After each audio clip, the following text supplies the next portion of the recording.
Libraries rock. Libraries roll. Hey, hey. You know I'm silly, right? I've been working on this song for National Library Week because that's what it is. Hey, look at my shirt. It says Libraries rock. That means libraries are awesome. And we're celebrating National Library Week, and I'm excited that you're here. This is our program called Rad Lab Story Times. It's for kids like you who already know your ABCs, you already know how to write your letters, you already know your colors and your shapes, and you're starting to read all by yourself. You're doing a great job, and you're tired of singing the Itsy Bitsy Spider and Twinkle Twinkle Little Star, and that's okay. You're big kids and we're doing big kid stuff. The RAD stands for Reading, Activity, and Discovery. And RAD also means something that's pretty cool. Like, hey, my song is gonna be rad when I get it done.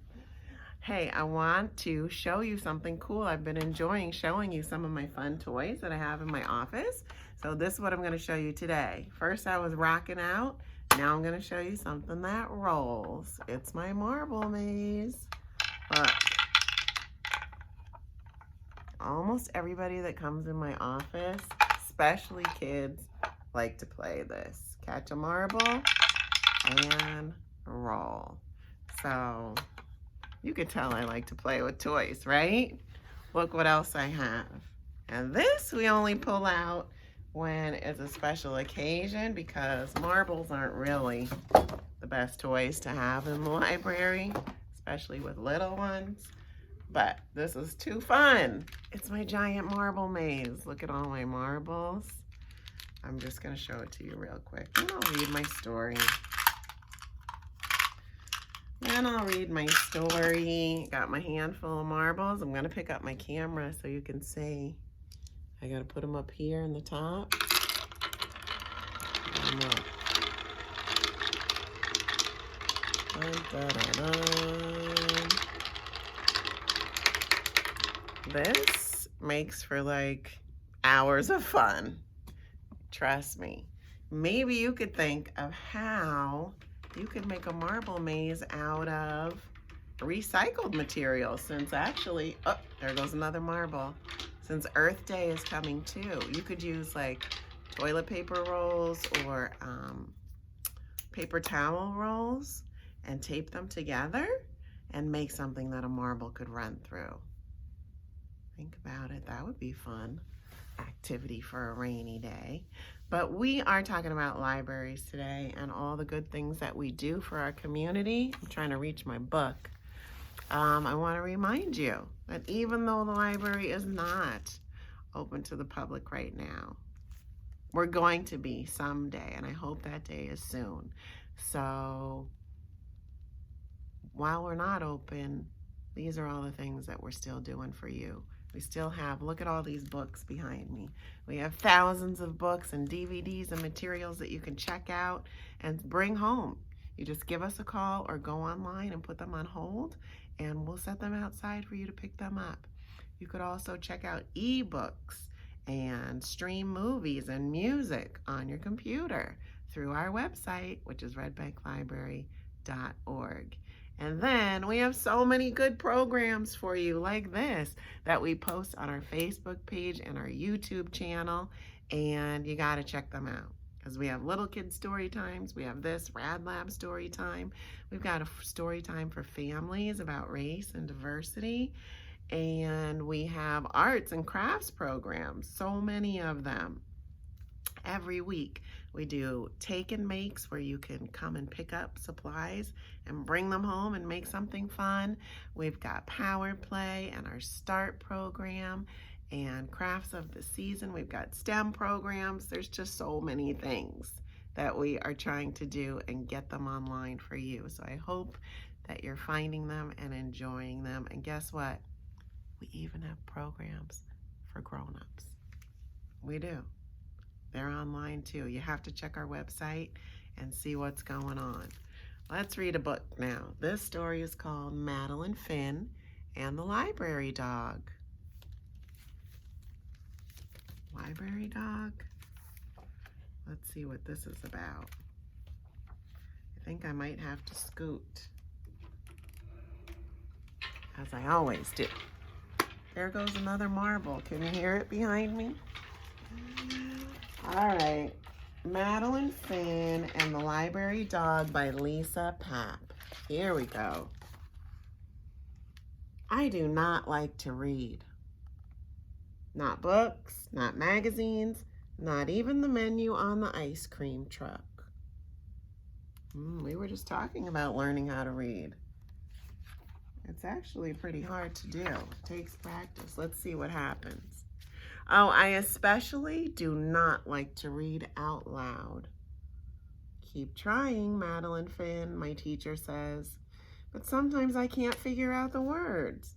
Sometimes the sentences get stuck in my mouth like peanut butter. Sometimes people giggle when I make a mistake.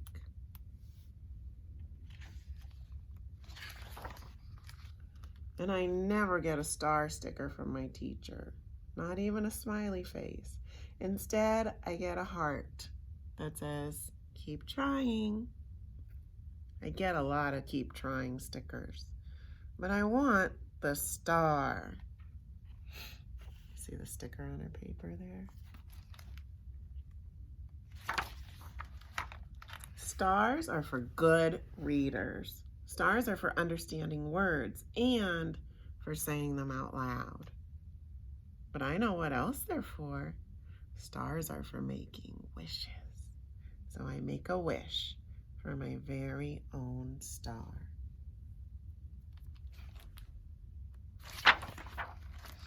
I guess my wishes take a while because I don't get my star on Monday or Tuesday. Keep trying, my teacher tells me on Wednesday. On Thursday, I say the frog's name wrong. It's Samuel. I try to get away with Sam, but it doesn't work. And Friday is no better.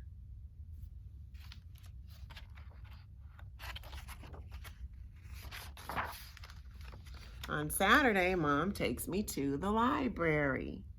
Hello, Madeline Finn, Mrs. Dimple says. She's our librarian. I don't like to read, I remind her, in case she forgot. Oh, I remember, she says, but today we have something special, something you might enjoy.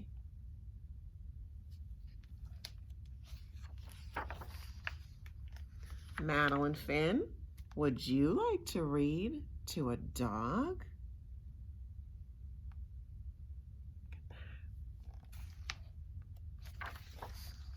Mrs. Dimple leads me over to a big white dog. This is Bonnie. Why don't you pick out a book to read to her? She's a great listener. Bonnie is beautiful, like a big snowy polar bear. Would you like to try? Mom asks. Yes, please, I say, but not very loud. At first, I'm nervous. I get the letters mixed up. The words don't sound right. But then I look at Bonnie and she looks right into my eyes. She doesn't giggle. I feel better. I try again. Halfway through, I get stuck on another word. Bonnie doesn't mind. She puts her big paws in my lap and lets me pet her until I figure it out.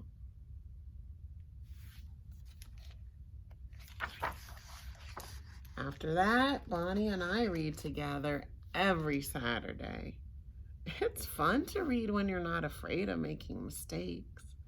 Bonnie teaches me that it's okay to go slow and to keep trying, just like my sticker says. I still don't have a star, but I can be patient, like Bonnie.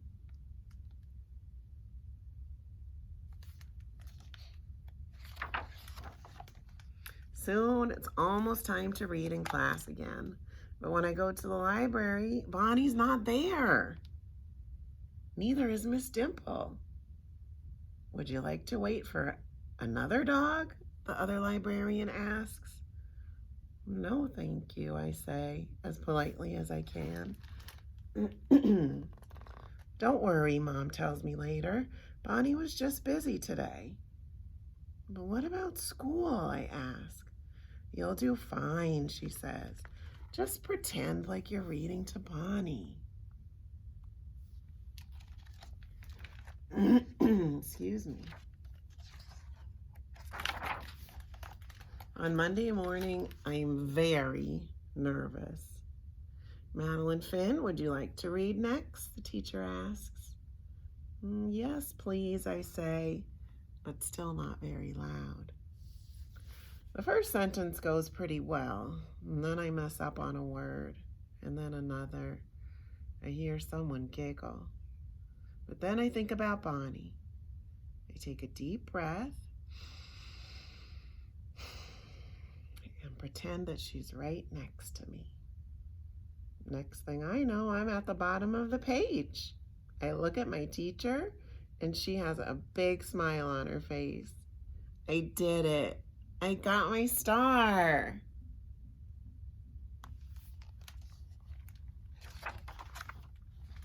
On Saturday, we go to the library again. Mrs. Dimple is back. I got my star, I tell her. I want to give it to Bonnie. Well done, Madeline Finn, she says. I think Bonnie might have a surprise for you, too.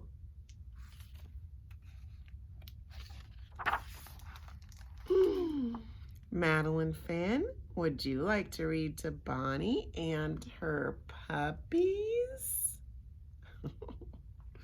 Look how cute. Yes, please, I say, nice and loud. Aw, puppy got her star. I really like this book. It's a nice reminder that sometimes things don't come easy, but we have to keep practicing. And reading to a pet is a nice way to practice because they just listen. They just listen, and they're so patient.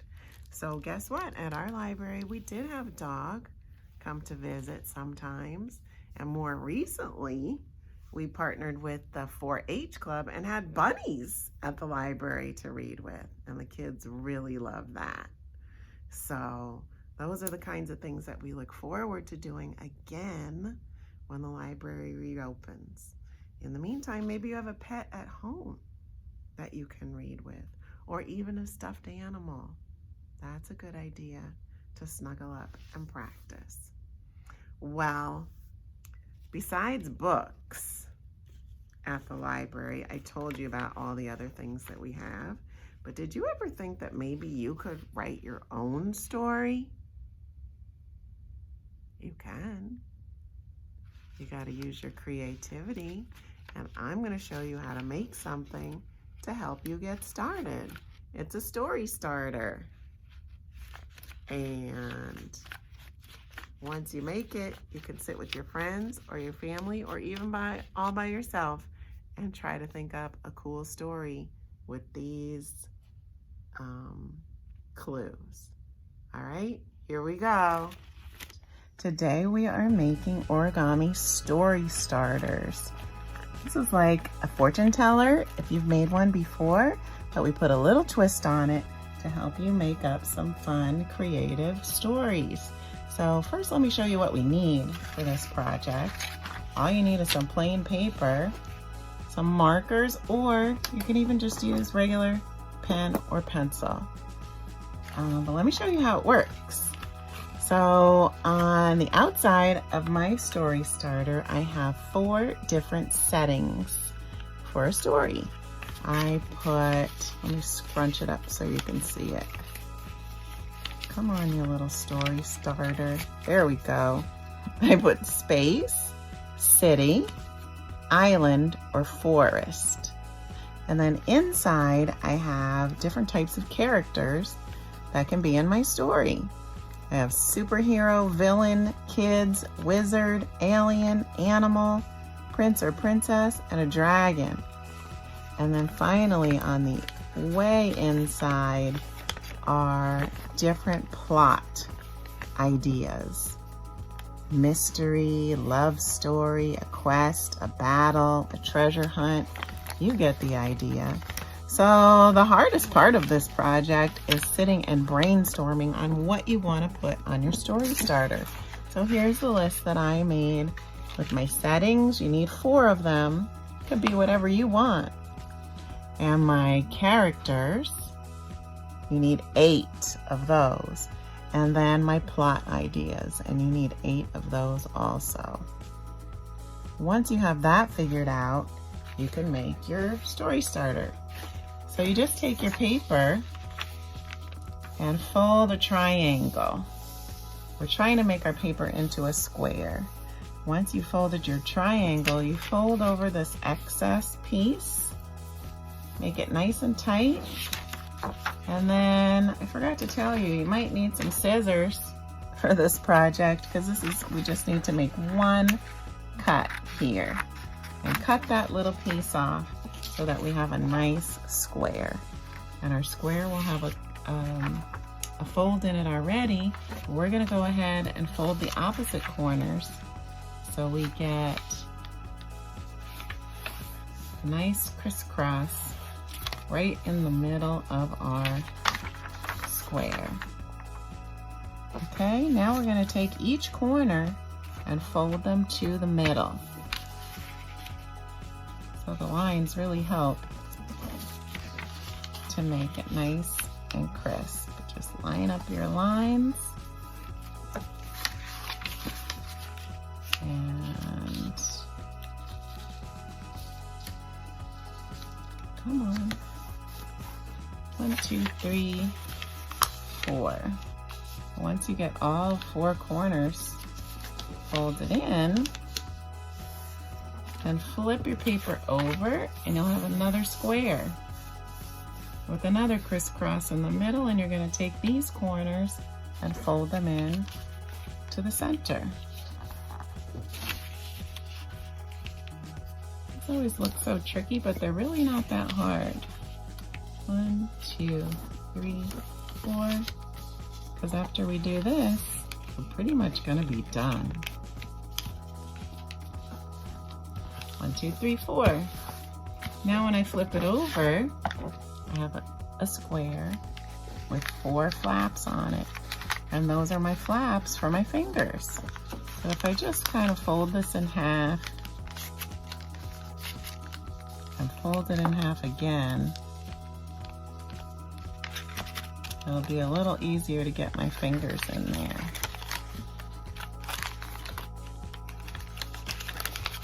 There we go. We did it. Aren't you surprised how easy it is to make that?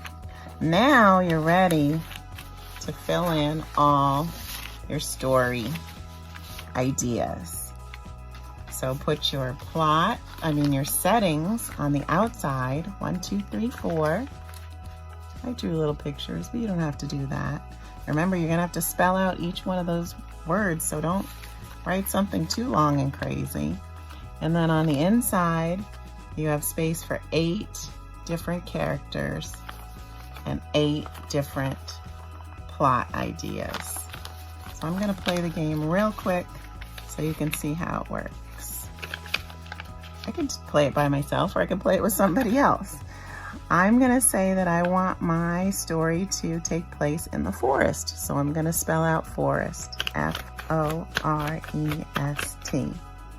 I'm gonna pick a character. Oh, brother. I'm gonna pick a character, dragon. D-R-A-G-O-N. And now I get to pick one more character, and that's gonna be the wizard. So now my story, I know it's gonna take place in a forest. It's got a dragon and a wizard, and I'm gonna open the flap under wizard. Wow. And I know that they're gonna go on a quest. So that's the basis for the story. And now I can just make up a story with my friend, or I can sit down and write a short story based on what I got from my story starter. I hope you'll give it a try. I think it's a really cute idea, and it's fun and easy and creative. So what do you think? Do you think you can make this by yourself or have a grown-up help you? I think it would be fun if you tried. With all of these possibilities, you could probably make up a lot of stories. I thought of a good idea. If you can't spell all these words all by yourself yet, when you're ready to play the game, you could write the numbers of the letters in here too. So like alien has 1, 2, 3, has 5 letters in it. I could just put the number 5. Animal has 6 letters, and that way you'll know to just go 1, 2, 3, 4, 5, right? I think that's a good idea. And maybe your story will be about unicorns and aliens playing soccer at the beach. I don't know. Think of something good and let me know if you do. Maybe one day you'll write a book about it and it'll end up here at the library. Oh my gosh, now that would be cool. Well, listen, I hope you have a great day. Enjoy National Library Week. I want to tell you one more thing that the library does that you can go out and do right now. We have a story walk at Riverside Gardens, and the story this month is called The Things That I Love About Trees by Chris Butterworth. And that's up there because Earth Day is coming, like I said, and National Arbor Day is coming. That's a day when we celebrate trees and all the things to love about trees. So head on out to the park and get some fresh air and practice reading a book. And I think you'll enjoy that. I'll see you next week for another Rad Lab Story Time. Bye, friends.